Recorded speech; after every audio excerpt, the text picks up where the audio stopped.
Before a single competitive lap of the 2026 season has even been completed, Formula One is already dealing with a controversy big enough to shake the entire grid. And this one goes straight to the heart of what this sport has always been about: innovation, interpretation, and where exactly the line is drawn between being clever and being unfair. Right now, Mercedes and Red Bull are sitting at the center of a storm after discovering a loophole in the brand new engine regulations that could give, them a serious performance edge, while Ferrari, Honda, and Audi are watching from the sidelines absolutely furious. And the most important part of this story is that the FIA has already looked at it and quietly admitted this is not what they intended when they wrote the rules. If you love the political side of Formula One, the kind of behind-the-scenes battles that never show up on the timing screens, this is one of those moments you'll want to follow very closely. So, before we go any further, make sure you're subscribed and notifications are turned on, because stories like this don't develop slowly. They explode, and when decisions are made, they change entire seasons overnight. And if you appreciate these deep dives into what's really happening inside the paddock, hit the like button because it genuinely helps the channel grow toward that 2,000 subscriber goal. What makes this situation so explosive is the timing. The 2026 regulations were supposed to reset Formula One, bring the field closer together, and prevent exactly this kind of early dominance. Instead, we're already talking about a potential advantage worth tenths of a second per lap before anyone has even raced. In modern Formula One, that's enormous. That's the difference between fighting for wins and fighting to stay on the lead lap. And when you zoom out, this isn't just about Mercedes or Red Bull. It's about whether the sport rewards teams who read the rules better than anyone else, or whether the governing body steps in to protect competitive balance and commercial stability. From Mercedes's perspective, this is Formula One at its purest. They read the regulations, found a gap, and exploited it. From Ferrari, Honda, and Audi's point of view, this feels like the spirit of the rules is being ignored, even if the letter of the law is technically respected. And from the FIA's perspective, this might be one of the most uncomfortable positions they've been in for years, because any decision they make will upset someone and possibly set a precedent that lasts far longer than just one season. So let me ask you this right away, because your opinion really matters here. Do you think finding and exploiting loopholes is what makes Formula One great? Or do you think the FIA should shut this kind of thing down immediately? And if you had to choose right now, should the FIA intervene before the season starts? Yes or no? Let me know in the comments. To understand why this loophole is causing such panic, across the paddock we first need to break down exactly what Mercedes and Red Bull have done, and why it's technically legal on paper but potentially devastating on track.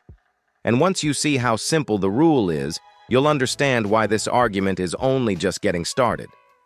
Você disse, CO ChatGPT diz, to really understand why this has everyone so nervous, we need to strip this back to the actual rule itself, because on the surface, it looks incredibly straightforward. The 2026 engine. Regulations set a maximum compression ratio of 16.1, and that number is measured when the engine is static. That means the test is done with the power unit not running, sitting at room temperature, under controlled conditions. On paper, that sounds airtight. Set a number, measure it, enforce it. Simple. But Formula One has never been about simple rules. It's about how those rules behave once the car is actually screaming down a straight at full load. Here's where Mercedes's engineers saw something everyone else missed. An engine does not behave the same way when it's cold and static as it does when it's hot and operating at extreme stress. When metal heats up, it expands. That's basic physics. What Mercedes realized is that the regulations only define the compression ratio at the moment it's measured, not what happens once the engine reaches full operating temperature on track. So they designed specific internal components, most importantly the connecting rod, to expand in a very controlled way when the engine is hot. As that connecting rod expands, it pushes the piston slightly higher inside the cylinder at top dead center. That tiny change is enough to significantly increase the effective compression ratio during real-world running, even though the engine still passes every static FIA test. On paper, it's compliant. On track, it's a completely different beast. Estimates suggest this dynamic compression ratio could climb dramatically, unlocking an extra 10 to 15 horsepower. That might not sound dramatic if you're thinking in road car terms, but in Formula One, that's massive. Over a single lap, you're looking at around a quarter of a second. Over a full race distance, that can decide championships. The key thing here is that this isn't some hidden device or secret switch. It's pure mechanical design. No moving parts controlled by software, no tricks that activate under specific conditions. It's simply the engine behaving differently once it's hot, something the rules never explicitly forbid. And that's why the FIA initially signed off on it. Mercedes went to them early, explained the concept, and got confirmation that it complied with the written regulations. So I'm curious what you think at this point. Did you realize that these critical engine limits are tested statically and not under real operating conditions? And do you see this as genius engineering, or does it already feel like the rulebook failed to protect fair competition? Drop your take in the comments, because this is exactly where opinions start to split. What makes this even more complicated is that Mercedes isn't alone anymore, and once other teams realized what was happening, the political side of this story escalated very quickly. That's where things start to get truly messy, and that's what we need to talk about next. Você diz, CO ChatGPT diz. Once this concept was out in the open, it didn't take long for the rest of the paddock to start connecting the EE dots. And that's when the mood shifted from quiet concern to outright anger. Red Bull were the first to react, largely because they had inside knowledge. Through an engineer they hired from Mercedes, they became aware of the interpretation and began developing a similar solution for their own 2026 power unit. Even then, the understanding in the paddock is that Mercedes still holds the most refined version of this idea, simply because they were first and designed their entire engine philosophy around it from the beginning. For Ferrari, Honda, and Audi, this was the worst possible scenario. By the time they fully understood what Mercedes had done, their own 2026 engines were already largely designed and, in some cases, physically built. Power unit development isn't something you tweak overnight. These are long-term projects locked in years in advance. Redesigning core internal components to exploit the same thermal behavior could take months, or even an entire season. That's why the reaction from those manufacturers has been so strong. From their point of view, this isn't just a clever trick. It's an advantage they physically cannot match in the short term. This is where the argument about the spirit of the rules really takes over. Ferrari, in particular, has made it clear that while the interpretation may be legal, it goes against what the regulation was supposed to achieve. The idea of the compression limit was to control performance and prevent exactly this kind of gap from opening up under a new rule set. That's why there's already been talk of formal protests, potentially as early as the opening race. The message from Maranello is simple. If the FIA doesn't act, they might try to force the issue themselves. But here's the uncomfortable truth. Mercedes didn't hide anything. They didn't sneak this through scrutineering or hope no one noticed. They asked the FIA directly, explained the design, and were told it was legal. From a legal and ethical standpoint, that matters a lot. Punishing a team for something that was explicitly approved sets a dangerous precedent. It tells engineers that pushing boundaries is risky, not because it might be illegal, but because the rules might change after the fact. So put yourself in Ferrari's position for a moment. If you were watching a rival walk into a season with a built-in advantage you can't copy, would you file a protest immediately, or would you try to redesign and catch up instead? And if you had to, Choose, would you rather see the FIA step in mid-season or let this play out naturally on track? Let me know which side you're on. Because now the spotlight shifts away from the teams and straight on to the FIA, and the decision they make here could define not just the 2026 season, but the future of innovation in Formula One. Você disse, CO ChatGPT disse.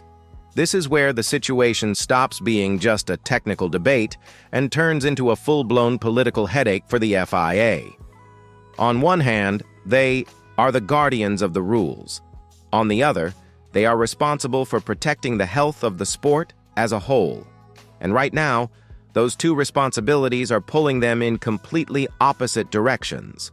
According to reporting from inside the paddock, the FIA has quietly acknowledged that Mercedes and Red Bull found an interpretation that wasn't what the rule writers had in mind. That single admission changes everything because it tells us this loophole wasn't intentional, even if it is technically legal. The problem is that admitting something wasn't intended doesn't automatically give the FIA a clean way out. Banning this solution outright, especially before or during the season, would open up a legal and sporting mess. Mercedes designed their entire 2026 power unit around this concept after receiving approval. Red Bull followed the same path. The engines are built, the cars are designed around them. Forcing a redesign now wouldn't just be expensive, it could be impossible. Within a realistic time frame. And more importantly, it would look like the FIA is punishing teams for being smarter with the rule book than everyone else. At the same time, there's the commercial reality of modern Formula One that simply can't be ignored. The sport no longer survives on pure engineering romance alone. It survives on close racing, unpredictability, and sustained fan interest.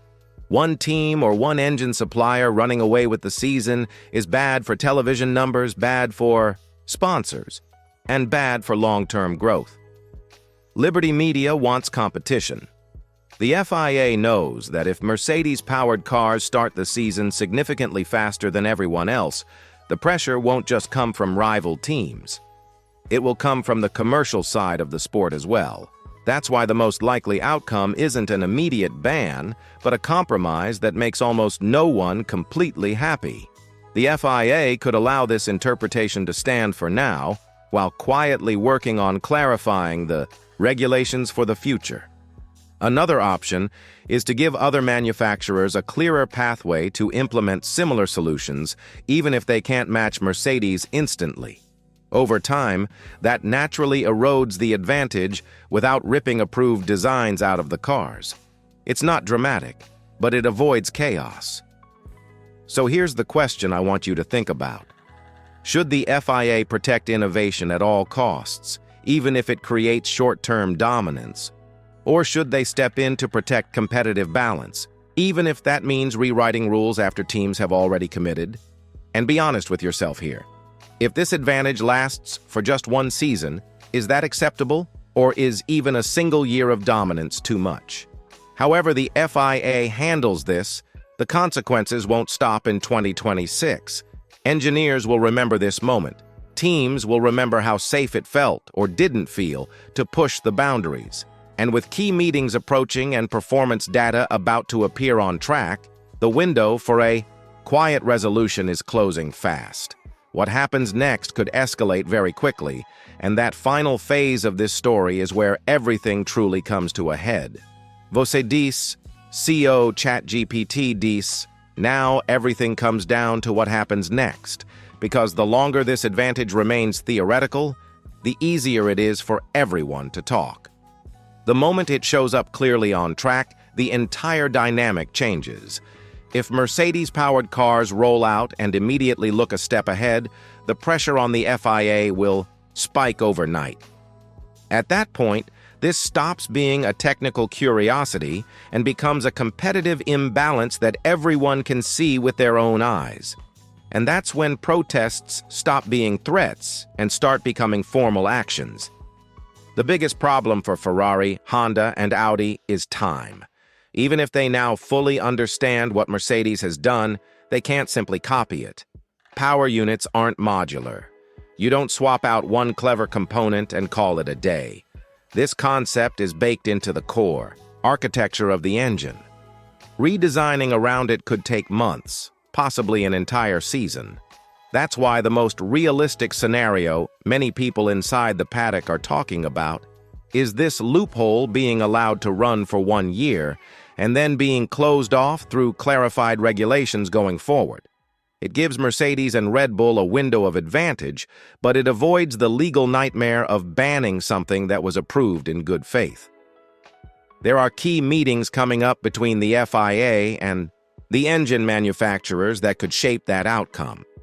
Those discussions will determine whether the governing body tries to intervene softly by guiding future development, or whether they hold their line and let the rules play out exactly as written. What makes this even more intense is how early testing could accelerate everything. The first meaningful performance comparisons will pour fuel on this debate. If the gap is small, the FIA might sit back and let the season breathe. If the gap is large, the calls for action will be impossible to ignore. And this is why this situation feels like a turning point, not just for 2026, but for Formula One as a whole. This sport has always celebrated engineers who read the rulebook better than anyone else.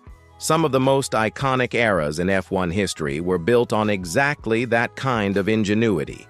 At the same time, Formula One now lives in a world where competitive balance and entertainment value matter more than ever.